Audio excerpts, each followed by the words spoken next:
Chapter 8, Middle Adulthood, Social and Emotional Development. So in this section, we will discuss an overview of social and emotional development, an overview of the milestones in middle adulthood, emotional development, self and others, and psychosocial development. Let's start with an overview of social emotional development. So social emotional development are the experiences, expressions, and management of emotions and ability to establish positive rewards and relationships with others. It deals with interpersonal and intrapersonal relationships. So interpersonal with others, intra with self. Let's look at some of the milestones in middle adulthood. So in middle adulthood, there is something known as a midlife crisis that occurs. And in small cases, but most men and women experience gradual transitions in the sense of self and in relationship with the world. Personality traits remain stable. Friendship and marriage partnerships continue as primary sources. Marital satisfaction often rises as children move away from home.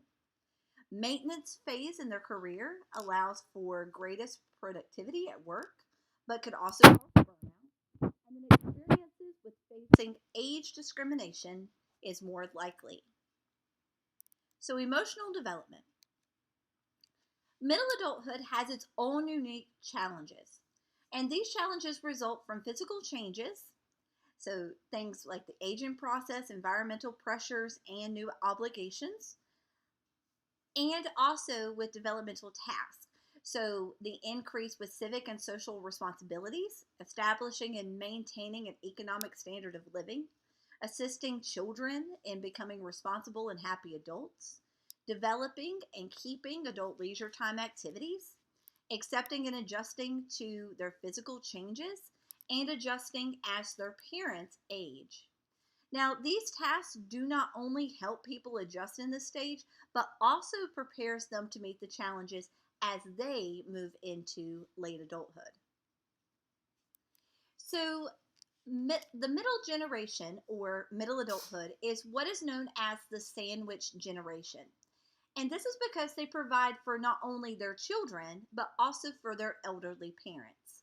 So this refers to the divide in loyalties and responsibilities. So they're caught between two generations. So they are in the process of building their children up into responsible and happy adults, but also maintaining and helping their parents as they age. So midlife crisis or a midlife transition, all of these changes really force people to re-examine their lives. And this is what a midlife crisis or a midlife transition is. It's how they examine the meaning of their lives, the state of their happiness, and the progress they have made towards their goals. So it's perspectives of their lifetime personal happiness relationships. And depending on how they see themselves, they are either going to feel inefficient or they're going to feel like they are efficient. So the ways that they cope with feeling inefficient can be a little extreme, or on the other hand, it can make them feel more reaffirmed with their actions. So midlife transitions can bring about meaningful changes and refinement in aspects of their personality as they discover who they want to be and as they decide to create a new self or to experience new things as they age. So personality and self-concept. So some aspects of a person's personality are stable, while others do change. So stable factors are things like intellectual, cognitive, and self-concept. Changing factors are their attitudes and their interpersonal relationships. So who they want to be around and how they act in certain situations. So the big five personality factors do come here, and conscientiousness and agreeableness do increase during this time. So we talked about these last time when we were talking about early childhood. So their degree to which a person finds value or needs organization, precision, and self-discipline. This increases. So they really want to feel as if they contribute to further generations and that they are meeting their goals. And then agreeableness is the degree in which a person is trusting, giving, and kind. So it kind of makes sense for these to increase, especially when we get to Erickson and we start talking about generativity, because they really want to contribute and feel like they've made a difference and that their life was meaningful. Now, for decreases, neurocentrism does decrease, and this is the degree in which a person is insecure, emotional, and anxious. Now, not for all people does this decrease, but overall, as they find their place in life and they find how they fit into the world and whether or not they are accomplishing their goals, this does become less. So they become more secure as if they feel that they are generative, that they have generativity. Now, extroversion increases in men, but it decreases in women. And this is the degree in which a person is outgoing. So humans manifest a strong desire to master their environment and achieve self-satisfaction or happiness. So they want to feel as if they are making a difference and that they are meeting their goals. So adults re-examine themselves quite often, and this consolidation is an attempt to understand their self at midlife. Now, Kimmel describes personality as more balanced and stable earlier in life, and the expansion of self and interpersonal relationships are less demanding and shifting because people have gained experience in coping. So what Kimmel's saying is that as they experience their life and as they become older, they have experiences that help shape how they will cope and deal with situations in the future. But the self-knowledge allows them to deal more efficiently with the changes that they encounter in middle adulthood. Now, inflexibility, rigidity, and resistance can also happen if they feel like they're not accomplishing what they meant to. So if they have a negative self-knowledge, they're more out to be a little bit more resistant. Whereas if they have a positive self-knowledge of themselves, they're more out to feel better. So attachment is still a part of middle adulthood, and these styles do play an important role in adult relationships. Again, these were founded in infancy with the child caregiver interactions. And in adulthood, the more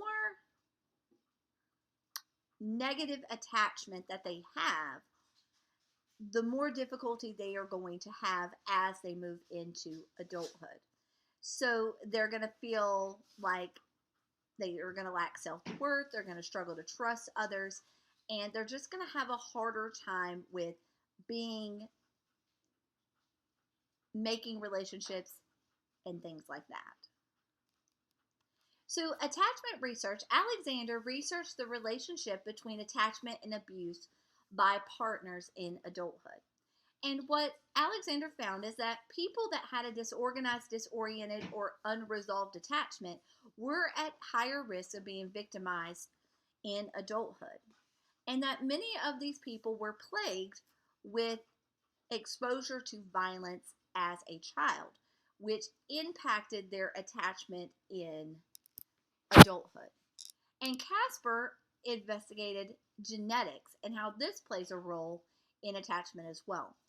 And what Casper found was that there is an attachment pattern on a genetic marker. And before this, attachment seemed to be a social process. What was done between the caregiver and the child. But now it's seen that there may be a biological factor as well in regard to the relationships and its effect on attachment in regard to relationship building and biological factors. So let's pause and process what we have covered so far. Go back and refer to the slides as needed to answer these questions. So self and others. So the family in middle adulthood is pretty unique. So, one of the most prominent indicators of this stage is when children become completely emancipated. So, they are now leaving the nest, and this can serve as a significant stressor in many family systems because things like adjustment problems, emotional crisis, finding out who they are now is a big cause for concern. And something that is often termed during this time is what is known as empty nesters. And this is a period in the post parental stage of life when a couple phase out their active parenting responsibilities. And this transition period for parents is redefining their image and their identity away from being a parent. So it gives them this opportunity to find out who they are as individuals again and not just as so and so's mom or so and so's dad. So, adjustments during empty nest are a little different for men and women. Women, it does take a little bit longer for them to adjust, and it is helpful for women to channel their activities, to channel this into new activities and new roles. So, it's helpful for them also to prepare, plan, and anticipate this happening so that they can have a more positive adjustment and not just waiting until they don't have an option. Men during this time, little is known about their reactions, but they do have a few reactions or a few adjustments in their relationship, especially in regard to their parenting responsibilities. So the reactions depend on how emotionally involved they were as well, and they may regret not being as involved in children's lives as they should have been or wanted to be. Now, this adjustment does offer a lot of opportunities for personal growth and for them to place emphasis on their relationships. If they're still married, they can place it on that, or if they want to expand and further their education or they want to travel, they can do a lot more of those things. So, marriage and middle adulthood. Marital satisfaction does seem to increase in middle adulthood. And this is primarily because as children become more autonomous, many couples begin to be able to do things that they couldn't do when children were more dependent. So couples will still have disagreements and conflicts, but they are more manageable than they were earlier when children absorbed so much of their attention and their time. So, midlife crisis can also cause conflict in marriages during this time, but divorces are less likely to occur due to the increased resources and lessening in responsibilities. Now, staying married because of children is a common reason for divorce in middle adulthood, and some of the hidden conflicts while the children were at home can become more apparent once the children leave as well. So, something that does happen in middle adulthood quite often is becoming a grandparent. And many people assume their new family role as a grandparent, and sometimes these roles are unclear depending on how the family system functions. Now, in the past, grandparents played a vital role and an active role in raising grandchildren. So, they were a mentor, a role model, a caretaker, and a person who had wisdom.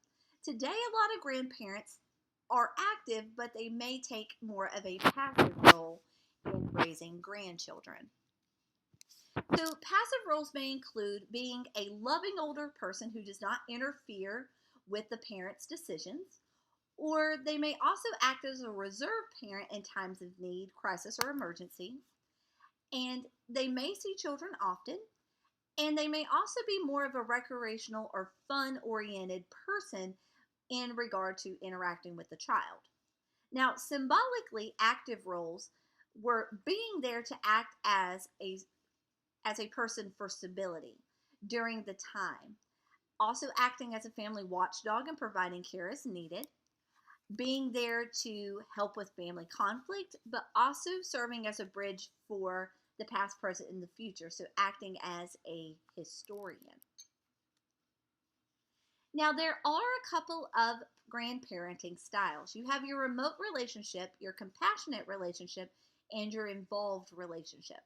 Now, a remote relationship is a relationship that is infrequent. So it's governed by behavior that is ritualistic and highly symbolic because the grandparent and the child don't interact with each other very often. So when they do, it's very fun, it's very symbolic. They go and do fun things. They may buy things for the child and things like that. Whereas a compassionate relationship is a relationship that is very easygoing and friendly and involves emotionally satisfying leisure times.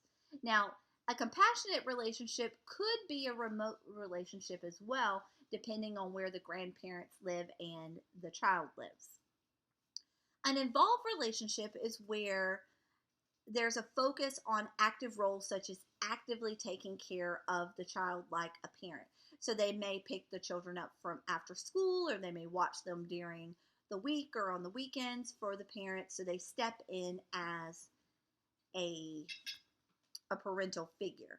So there may not be as many easygoing, friendly leisure times or as many ritualistic or symbolic activities when the grandparent may be more involved in the child's life, but it all depends on that grandparent.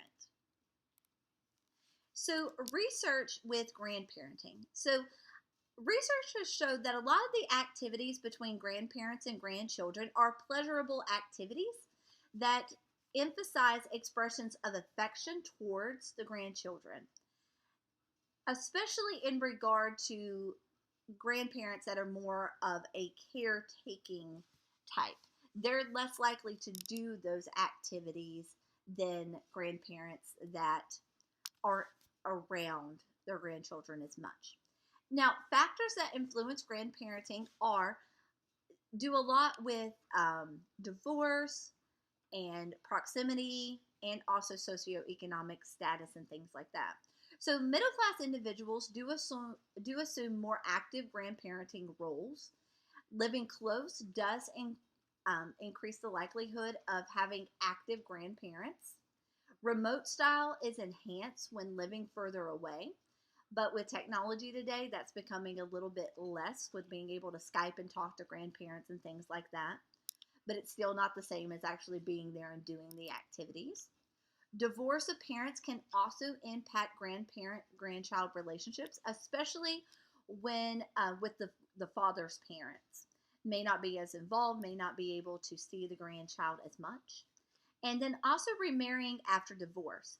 So when parents remarry after a divorce, the child may have access to even more grandparents, which gives them even more opportunities and even more relationships with different types of grandparents. So caring for aging parents is something that happens in middle adulthood. And like I said before, this generation is known as the sandwich generation because they're in the middle of taking care of dependent children that are moving towards independency, and then parents that were independent are now becoming dependent. So since their parents are having a longer life expectancy due to many factors, there is a financial support for caring for aging parents. But at the same time, they also have to be supportive of their children as well. So when caring for aging parents, there are some problems that can arise. One of the most important ones to notice is a generation gap. So there are a lot of differences in values, attitudes, and behaviors. So what is considered acceptable for the aging parent may not be acceptable for the child that has been on their own who is now there to be a caregiver. There may be a conflicting or a butting of heads when it comes to how they treat people or how they talk to people. Inference issues are also there, so conflicts due to domination and dominating the lives of others. So not being able to have breaks or spending too much time or them expecting you to be there a lot could also cause some issues as well. Issues of impatience, so health concerns, slower reaction times. A lot of middle-age adults remember their parents for how they were when they were younger and not for how they are now. So they have trouble understanding that the person that they're interacting with now is not the same as they used to be. So, being able to understand that they may have to do things slower or they may not really remember is very important. So, being patient and understanding as well. Communication issues can also occur, especially with power and dominance concerns, um, especially when aging parents want to be independent, but they can't, and you're trying to help them and they don't want to be helped. That can cause some issues as well. And then providing care can also be stressful and lead to depression, especially with feelings of exhaustion and negativity towards aging parents because maybe of the way that you remember them or because you're trying everything that you can and they're not um, receptive to what you're doing can cause a lot of exhaustion and negativity.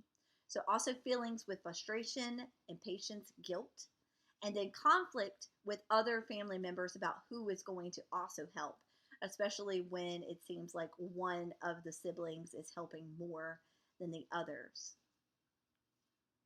So, there are also some benefits of caring for aging parents. The value of having the benefit of their expertise, their wisdom, and their knowledge, being able to value as well what they've been through and understanding the aging process and where you may be heading as well and how that has effects on you and your children as you become an aging adult. So, friendships during this time do also change, especially in their increase for complexity. Now, the value for reciprocity is one of the most important things with that complexity. So, at this age, helping, having similar experiences, and communication are very, very important. Now, women tend to choose friends based off of this reciprocity. So, I talk to you, you talk to me, I help you, you help me. Whereas men consider similarity with others as a prime importance. So, what do I have in common with that person? Instead of does the person reciprocate with talking and sharing and helping? Now, during this time, there is a reflect on personality changes as well. And although the frequency and contact may diminish with age, the quality does improve. Leisure time is another thing that is important during middle adulthood. And leisure activities are important for physical and mental health because they increase self esteem, marital satisfaction, life satisfaction, and career involvement. Now, leisure is limited due to work and family obligations, but as children begin to leave the nest, there is more time for these leisure activities. And again, a lot of these activities are combined into activities such as work functions or going to a soccer game and interacting and talking or going shopping with a friend because it's something you need to do, but also having that time to talk and converse. So during this time, some adults do encounter a midlife career change. And it's not uncommon for them to see at the end of early adulthood or at the beginning of middle adulthood that they would like to do something different. And there's many reasons. So the desire for a change, being forced out of a job, reevaluating goals, or other positive and negative reasons that may occur. So there are some negative reasons for changing careers. One would be what is known as job simplification. And this is where the work is just repetitive, simple, and fragmented. And the person just gets bored, it's monotonous, and they just have fatigue when it comes to doing the same thing over and over and over again. And they want a challenge, they want to try something different. So they may go back to school or they may do a professional development class so that they can better their career and get a promotion or something like that. Some other negative reasons would be things like harassment. So gender harassment, sexual harassment, ethnic harassment, but also age harassment as well. So gender harassment is when a workplace is hostile and degrading or insulting towards a gender. And then sexual harassment is unwanted sexual attention. And ethnic harassment is a workplace that uses verbal assaults that are targeted towards a certain ethnicity. Now, all of these may include things like jokes, slurs, or offensive or unwanted comments based off of gender, sexuality, or ethnicity. So, some positive reasons for a midlife career change would be seeking new opportunities for growth or fulfilling a long-term life dream. So, finding the reasons why you want to change are very important. And when somebody asks you, why are you changing careers, knowing how to frame it is very important. So, make sure that you talk about how you want to advance your career, how you want to emphasize um, new experiences, you want to learn more. Staying away from the negative things are very important when trying to change careers. So we're going to once again pause and process what we have talked about so far. So go back and refer to the slides as needed to answer these questions. So psychosocial development. So during this age, adults are in what is known as Erikson's generativity versus stagnation. And generativity means contributing to family, community, work, society in a positive way. And if a person does not feel that they are doing so, then they feel that they are in stagnation and they feel like they are not helping the future. So this stage is also known as generativity versus self-absorption. And people during this stage center on establishing new family systems, on achieving progress in their work, or on creating efforts and community involvement. Parenting and family experiences provide the principal opportunities for people to feel and explore generativity. Now, the central component of generativity is the desire to care for others by teaching them and sharing what you know and passing on core values and cultural beliefs. It is not restricted to parenting, though. It can be work roles, mentorship, spiritual parenthoods, or creative efforts. Now, the attitude of stagnation or self absorption develops when an individual is unwilling or unable to care for others. So, to be self absorbed is to treat oneself as one's own infant or pet. So, it means that you do things for yourself and not for others. They direct their interests exclusively towards themselves, and the person becomes unhealthy and ceases to grow. So, it's kind of like they're a stagnant lake with no outlet. They keep it all in and they don't share any of the things that they have learned. Now, also in regard to psychosocial development is Peck's theory. Now, Erikson proposed that individuals start to explore ways to achieve a sense of generativity in their mid-20s and continue this into their 50s. Peck proposes, on the other hand, that people focus more on achieving a sense of well-being than on what Erikson levels generativity. And Peck says that the focus involves these four things: valuing wisdom versus valuing physical powers, socialization versus sexualization in human relationships, flexibility versus impoverishment, and mental flexibility versus mental rigidity. So let's talk about valuing wisdom versus valuing physical powers. So physical endurance and stamina begin to decline in this age group. So physical attractiveness and abilities were really highly valued earlier in life. So people judged themselves in regard to these things. But these attributes no longer seem to be important. So individuals instead learn to value knowledge gained from experience in dealing with problems. Whereas before, they were looking more at attractiveness and abilities.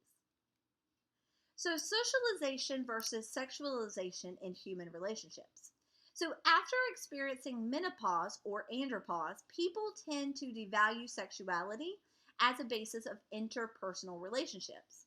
Now, social skills take on a greater importance as the focus shifts away from people being sexual objects to personalities and creating those social bonds.